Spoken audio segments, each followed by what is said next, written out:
సంవత్సరాల తరబడి government job కోసం వేచి చూస్తున్నారా? కేవలం 8 నెలల్లో మీ కల నెరవేర్చుకోండి. వెంటనే కింది నంబర్స్‌కి కాల్ చేయండి. నమస్తే కళ్యాణ్ నమస్తే జయ గారు. కళ్యాణ్ గారు, ప్రేమ అనేది ఒక స్టేజ్ వరకు ఓకే, అంతే శృతి మించకూడదు. ఎదుటి వారికి ఇబ్బంది కలిగితే అది ఏ రిలేషన్ అయినా అసలు దాన్ని ముందుకు తీసుకెళ్ళటం చాలా కష్టం. Correct madam. ఆ రిలేషన్ ని ఏం చేయాలో తనకి అర్థం కాక మనకి మెయిల్ చేసిందండి గీతాంజలి అనే అమ్మాయి. గీతాంజలి, ఓకే. మరొకసారి కాల్ చేయమంటారు? చేయండి మేడం. హలో, నమస్తే అండి. నమస్తే అండి, ఎవరు? నేను జయానండి, సుమన్ టీవీ అందమైన జీవితం ప్రోగ్రామ్ నుంచి మాట్లాడుతున్నాను. మేడం నమస్తే మేడం. నాతో పాటు డాక్టర్ కళ్యాణ్ చక్రవర్తి గారు ఉన్నారు. నమస్తే సార్. ఏంటి సమస్య చెప్పండి మేడం. నా పేరు గీతాంజలి అండి, నేను హైదరాబాద్ నుంచి మాట్లాడుతున్నాను. నా భర్త పేరు శ్రీనివాస్ అండి. పెళ్ళై ఎన్ని సంవత్సరాలు అవుతుంది గీతాంజలి? 3 years అవుతుందండి. ఓకే, పిల్లలు ఉన్నారా? పిల్లలు లేరండి. ఏం చేస్తుంటారు అతను? సాఫ్ట్వేర్ ఎంప్లాయీ అండి. ఓకే, మీరండి? నేను ఇప్పుడు ప్రజెంట్ మ్యారేజ్ అయ్యాక ఒక 2 months జాబ్ చేశాను. తర్వాత మానేయాల్సి వచ్చింది. ఇప్పుడు ప్రజెంట్ హౌస్ వైఫ్ ఏనండి. Love marriage, arranged marriage? Love come arrange అండి. హైదరాబాద్ లో డ్యూటీ చేసేటప్పుడు లైక్ మా హస్బెండ్ కూడా సేమ్ ఆఫీస్ అండి. సో తనను అక్కడ చూసి ఇష్టపడడం జరిగింది. సో ఒకరికొకరిని అర్థం చేసుకోవడము, తను నా మీద చూపించే ప్రేమ, కేరింగ్, తనతో నేను చాలా బాగుంటాను, అదేలేండి, నా లైఫ్ అంతా నేను హ్యాపీగా ఉంటాను అని నాకు ఒక నమ్మకం వచ్చేసింది. Okay okay. సో నేను మా ఇంట్లో వాళ్ళతో మాట్లాడి, తన వాళ్ళ సైడ్ కూడా మాట్లాడి మేము అందరి మధ్యలో పెళ్లి చేసుకోవడం జరిగింది. ఎన్ని సంవత్సరాల పరిచయం తర్వాత పెళ్లిగా మారిందండి? 6 నెలలు అండి. తర్వాత మ్యారేజ్ చేసుకున్నాము. ఎన్నో ఆశలతో మ్యారేజ్ చేసుకున్నాము నిజం చెప్పాలంటే. ఎందుకు ప్రేమించి పెళ్లి చేసుకున్నా అని బాధపడని క్షణం లేదండి. అయ్యో అయ్యో, ఏంటి గీతాంజలి గారు? మ్యారేజ్ అయిన తర్వాత బాగానే అనిపించింది. సో నేను ఆఫీస్ కి వెళ్ళడం, నేను ఆఫీస్ కి వెళ్ళిన తర్వాత ఇంకా తను లైక్ ఎలా అంటే కొంచెం జెలసీగా ఫీల్ అవ్వడం స్టార్ట్ చేశాడు. అంటే ఇప్పుడు కొలీగ్స్ తో మాట్లాడడం తప్పు కాదు కదండి. ఆఫీస్ లో గర్ల్స్ ఉంటారు, బాయ్స్ ఉంటారు. ఇద్దరు ఒకే ఆఫీస్ అండి? ఇద్దరం ఒకే. పెళ్ళైనా కూడా అదే కంటిన్యూ చేస్తున్నారు? స్టార్టింగ్ లో కంటిన్యూ చేశాను, తర్వాత మానేయాల్సి వచ్చింది. జాబ్ మానేయాల్సిన అవసరం ఏంటి? జాబులు దొరకటమే ఇంకా ఇదే అండి, ఫ్రెండ్స్ తో మాట్లాడనివ్వకపోవడము, ఎవరు వచ్చి నాతో మాట్లాడినా కూడా కొంచెం జెలసీగా ఫీల్ అవ్వడం. ఏంటి, నేను ఉన్నాను కదా, నేనే నీకు అన్ని, నువ్వు వాళ్ళతో మాట్లాడడం ఏంటి, అది ఇదని స్టార్ట్ చేశారండి. ఇంకా సో నేను ఆ టార్చర్ భరించలేక ఆఫీస్ మానేయడం జరిగింది. అట్లానే తనకి నా మీద అనుమానం ఏం లేదండి, తను చాలా మంచోడు. పోనీ వేరే జాబ్ జాయిన్ అవ్వచ్చు కదా పోనీ అక్కడ కాకుండా? అనుకున్నాను, బట్ కుదరలేదు. ఇంకా ఇంట్లో రోజు ఏదో ఒక ఇష్యూ అవడం. ఇప్పుడు సపోజ్ ఎవరైనా రిలేటివ్స్ ఫంక్షన్ కి వెళ్తే కూడా నలుగురిలో కలిసినప్పుడు నలుగురు చెప్తారు కదండి, అక్కో చెల్లో నీ శారీ బాగుంది అక్క అని అంటే కథం. ఆడవాళ్ళు పొగిడినా కూడా మగవాళ్ళు కదా. ఆడవాళ్ళు పొగిడినా కూడా తప్పే అది తన లెక్కలో. అంటే తన లెక్కలో ఏంటంటే పొగిడితే తనే పొగడాలి, ఇంకెవ్వరు పొగడొద్దు. సో ఇది యూజువల్ గా మనం చూసినటువంటి సీన్ లో మగవాళ్ళు పొగట్టం కాదు, ఎవరు పొగిడినా కూడా అతను యాక్సెప్ట్ చేయలేరు. పొగడొద్దు, ఎవ్వరు వచ్చి మాట్లాడొద్దు. మీ సొంత కుటుంబ సభ్యులు నిన్ను పొగిడినా కూడా, సొంత వాళ్ళైనా సరే, బయట వాళ్ళైనా సరే, ఫ్రెండ్స్ అయినా సరే, ఇదే అవుతుందండి ఇంట్లో. నాకు ఒక పెద్ద మెంటల్ గా నేను చాలా వీక్ అయిపోయాను అసలు తన వల్ల. ఇదంతా ఎంతకాలం బట్టి నడుస్తుందమ్మా? దాదాపు మ్యారేజ్ అయినాక 6 months నుంచి ఇదే కంటిన్యూ అవుతుంది. ఇంకొకటి ఏంటంటే, నాకు మహేష్ బాబు అంటే ఇష్టం. సరే టికెట్స్ బుక్ చేయి, మూవీకి వెళ్దామంటే, నేను ఉండగా నీకు ఇంకో హీరో ఎలా నచ్చుతాడు, నేనే నీకు హీరో ఉండాలి ఎప్పటికైనా. ఇంకేంటంటే ఇప్పుడు ఎవరితోనైనా కాల్స్ మాట్లాడినా కూడా, నేనుండగా ఎవరితో ఎందుకు మాట్లాడతావు అసలు, నువ్వు నీకేంటి అవసరం, నీకేం కావాలో చెప్పు, నేను తీసుకొచ్చి పెడతా. మనుషులతో మాట్లాడకూడదు, ఫోన్ లో మాట్లాడకూడదు, ఆడలేదు మగాలేదు, ఆడలేదు మొగాలేదు, ఏమీ లేదండి. ఆయనకు నచ్చకపోతే ఆ వంట తినకూడదు, ఆ బట్టలు వేసుకోకూడదు, గాజులు వేసుకుంటే గాజులు బాగున్నాయని ఎవరైనా ఆడవాళ్ళు చెప్పిన ఆ గాజులు పగలగొడతాడండి. నా హ్యాండ్ ఎన్నిసార్లు తెగిందో. అయ్యో, ఇదేంటమ్మా? ఒక ఫంక్షన్ కి వెళ్ళామండి. వెళ్ళిన తర్వాత మ్యారేజ్ అయిన తర్వాత సామాన్యంగా అందరికి జుట్టు ఊడిపోతుంటది కదా, నీదేంటి జుట్టు అంతలా పెరుగుతుంది అన్నారు వాళ్ళు. అంతే, వాళ్ళు అనడం ఈయన విన్నాడు.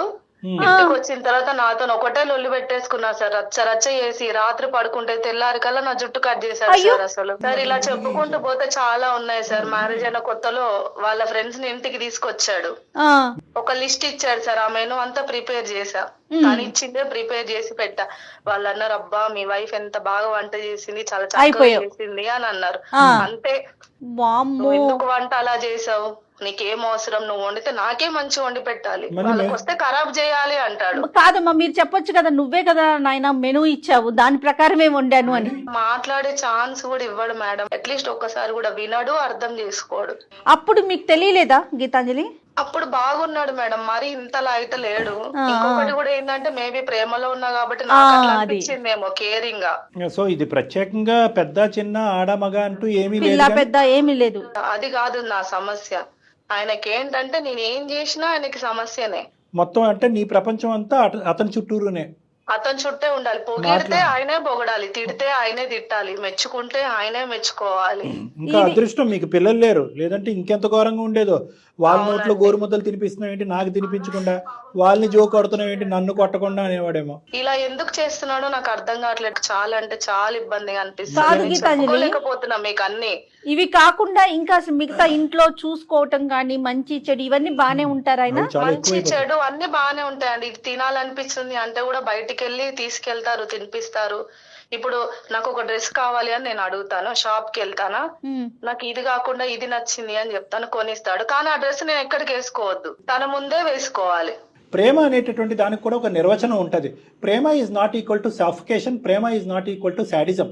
ఇక్కడ సఫికేషన్ కనిపిస్తుంది. సఫికేషన్ అంటే ఏంటి, ఒక గుడ్డ తీసుకుని ముక్కు నోరు మూసేసే అంత పరిస్థితి, అంతకంటే భయంకరమైన పరిస్థితిలో నువ్వు ఉన్నావు. నీకు నచ్చంది ఉదయం నుంచి సాయంకాలం వరకు అతను చేస్తున్నాడు. అంటే నువ్వు బయటికి వెళ్ళకూడదు, ఎవరితో మాట్లాడకూడదు, ఎవరితో చూడకూడదు, ఆఖరికి తల్లిదండ్రులతో కూడా మాట్లాడలేనటువంటి దిక్కుతోచినటువంటి పరిస్థితి. రేపొద్దున పిల్ల జల్ల కనాలా వద్దా అనేటటువంటి భయంకరమైన పరిస్థితి. ఇందుకు మించి ఇంకా ప్రేమ ఉంది అంటున్నారు మళ్ళీ మీరు ఇన్ని భరిస్తూ కూడా. పాయింట్ ఆఫ్ టైమ్ లో నాకు అనిపించింది ఏంటంటే తనకి నేనంటే చాలా ఇష్టం, అది అతి ప్రేమగా మారి దానివల్ల నాకేమన్నా. సమాజంలో అందరూ ఏదో సమయం సందర్భంలో ప్రేమించబడతారు, ప్రేమిస్తారు. మా అందరికీ ప్రేమ అంటే నిర్వచనం ఏంటో తెలుసు. ఎటొచ్చి నువ్వు చాలా ఇమ్మెచ్యూర్గా ఉన్నావు. ప్రేమ అనే దానికి నిర్వచనం అనేది నీకు తెలీదు.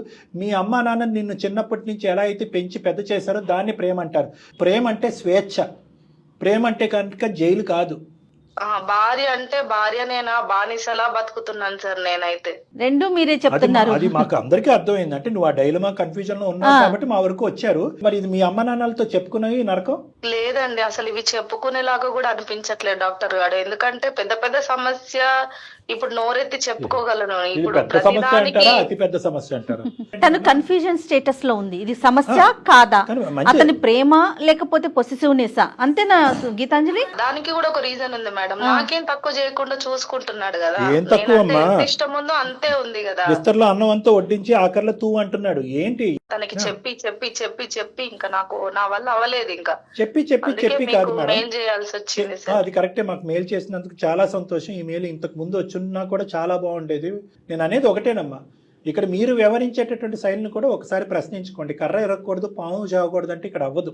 అతనికి నొప్పి కలగకుండా, అతనికి బుద్ధి రావాలి, అతను బాధపడకుండా, పరువు పోకుండా దీన్ని రెక్టిఫై చేయాలంటే అవ్వదు. మీ అమ్మ నాన్నకి చెప్పట్లేదు, మీ ఇద్దరి మధ్యన ఉండే కామన్ ఫ్రెండ్స్కి తెలియట్లేదు, వాళ్ళ అమ్మ నాన్నకి చెప్పట్లేదు. ఇది మీరే భరిస్తున్నారు. దీన్ని ప్రేమ అనేటటువంటి విధంగా చిత్రీకరించి రోజులు నెలలు అవుతున్నాయి, నెల సంవత్సరాలు అయిపోతున్నాయి. ఇంకెప్పుడు ఆనందంగా ఉంటారు, ఇంకెప్పుడు భవిష్యత్తు. కన్ఫ్యూజన్ అనేది కరెక్ట్ మాటే మేడం చెప్పినట్టుగా.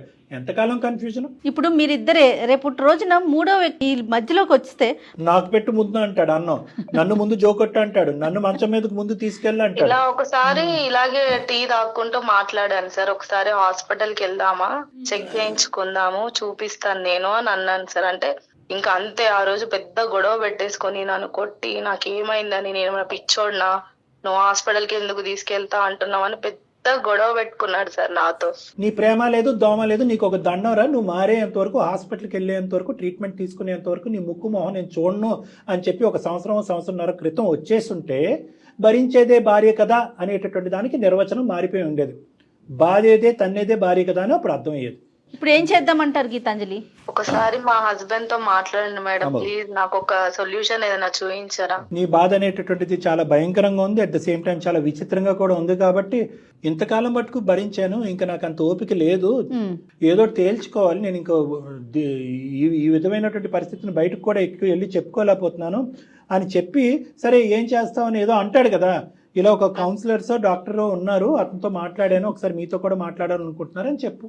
ఆ విధంగా ఏమైనా అర్థం అవుతుంది. అతనితో మాట్లాడటం అనేటటువంటిది మా బాధ్యతగా భావిస్తున్నాం. ఒకసారి కాల్ కనెక్ట్ చేయమ్మా.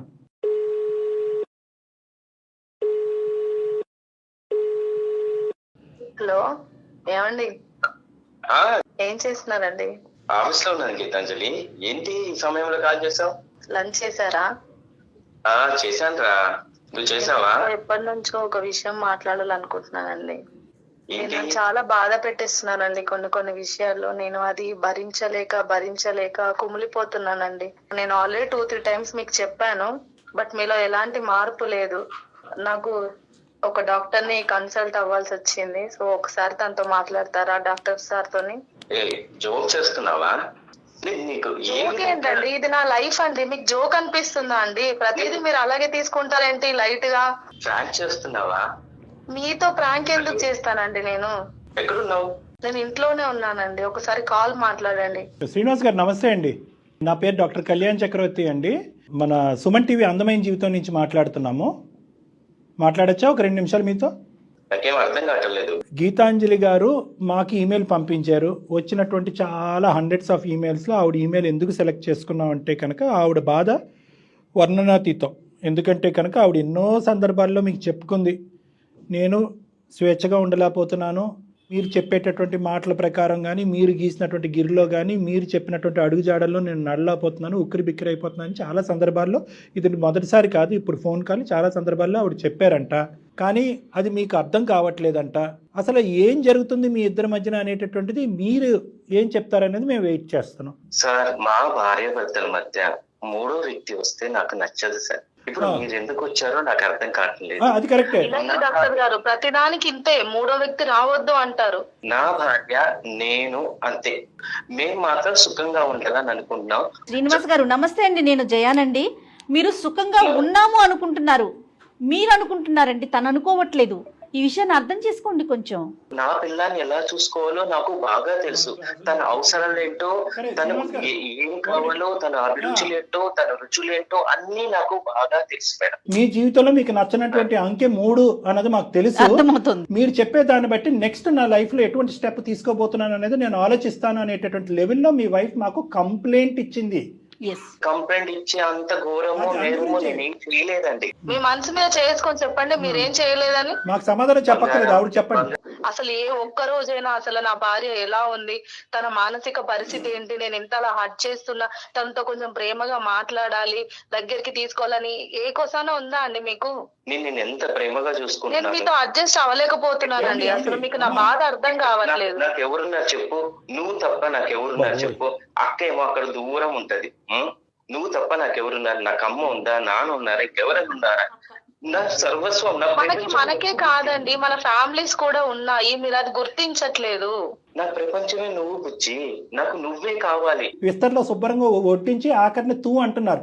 ఎవరన్నా పొగిడితే మీకు ఇష్టం లేదు, గాజులు బాగున్నాయని ఎవరన్నా అంటే గాజులు పగలగొడతారు.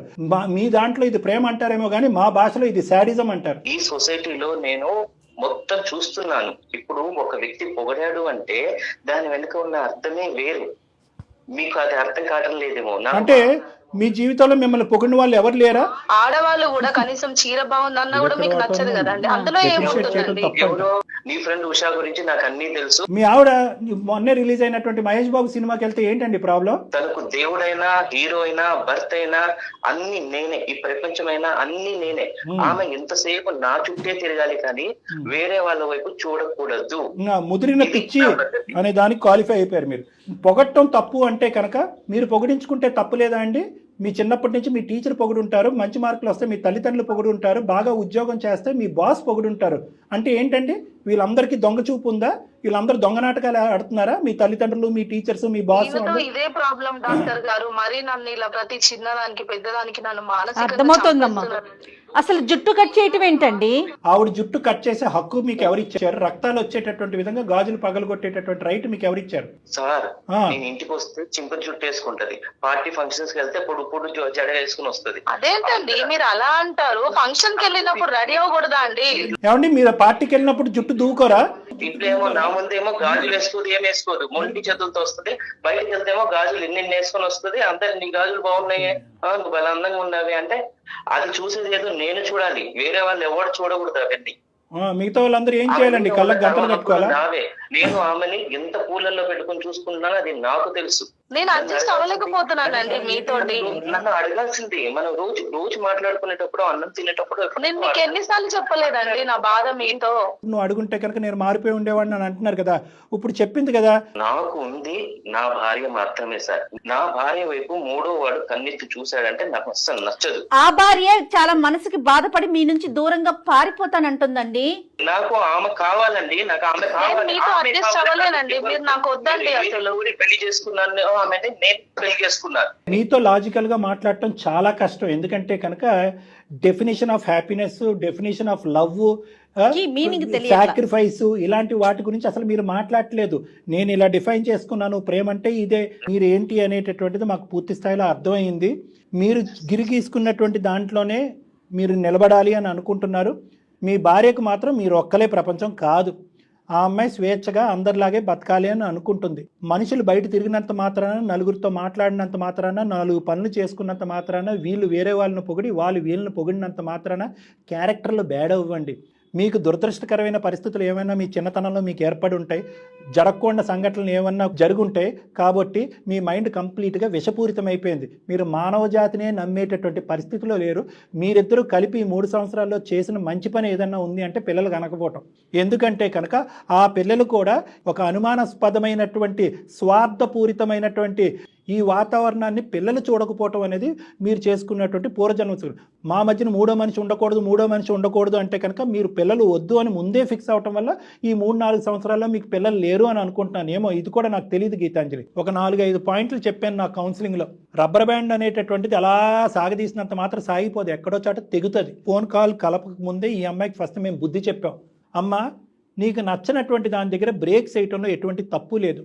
నీకు నువ్వుగానే అతను ఇది ప్రేమ అంటే కనుక దాన్ని నువ్వు స్వీకరిస్తూ అదే ప్రేమగా నువ్వు స్వీకరించడం వల్లే అతను ఇంకా మెట్టు ఎక్కుపోతూ నీ చుట్టూరుని ఒక జైలు వాతావరణం క్రియేట్ చేశాడని చెప్పాం.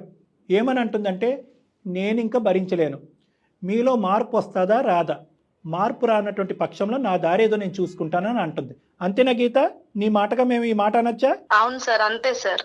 మార్పు వస్తే అతనికి నువ్వు భార్య, అమ్మాయికి భర్త. సార్ ఏ కోణంలో నేను సాటిస్ఫై అన్ని కోణాల్లోనండి, ఒకటి కాదు, ఏ కోణంలో బిగలేదు. అడ్జస్ట్ అవ్వలేనండి, నేను మీతో ఉండలేనండి, వద్దండి నాకు. గీతాంజలి, నువ్వు నాకు కావాలంటే మనుషులు ఉండరు. అదేమన్నా వస్తువా? చాలా చెప్పి చాలా చూసాను. అవకాశాలు ఇచ్చింది అమ్మాయి. నాకు నువ్వు తప్ప ఈ ప్రపంచమే లేదు గీతాంజలి, నాకు నువ్వు కావాలి. నువ్వు ఇలా నాకు వీళ్ళ దగ్గరికి వెళ్ళి వాళ్ళ దగ్గరికి వెళ్ళి ఇలా కంప్లైంట్ చేస్తే బాగోదు. శ్రీనివాస్ గారు, బాగుంటుందా బాగుండదా అనేటటువంటి నిర్ణయాధికారం మీకు లేదు. ఆ అమ్మాయి చాలా అనిపించింది, చాలా అవకాశాలు ఇచ్చింది. బంత ఆ అమ్మాయి కోర్టులో ఉంది, ఈరోజు నిర్ణయం ఆ అమ్మాయి చేతిలో ఉంది. నువ్వు కావాలి అంటే కనుక ఇప్పటికే చాలా దగ్గరగా వచ్చింది. ఇప్పుడు తీసుకున్నటువంటి నిర్ణయం ఆ అమ్మాయి ఎప్పుడో తీసుకుని ఉంటే కనుక ఆ అమ్మాయి జీవితంలో 2-3 సంవత్సరాలు మిగిలిండేవి. 2 అస్త్రాలు ఉన్నాయి ఇక్కడ. ఒకటి, నేను ఇంతే ఉంటాను, నా ప్రేమ అంతే, ఇంతే, నా చుట్టూరేనే నీ ప్రేమ అనేటటువంటి అడిగే హక్కు, అధికారం మీకు లేదు.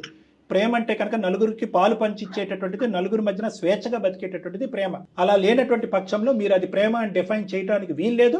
ఆ డెఫినేషన్ మీరు ఇమీడియట్గా మార్చుకోవాలి. నెంబర్ 1, సైకాట్రిస్టులు ఉంటారు, లేదంటే కౌన్సిలర్లు ఉంటారు.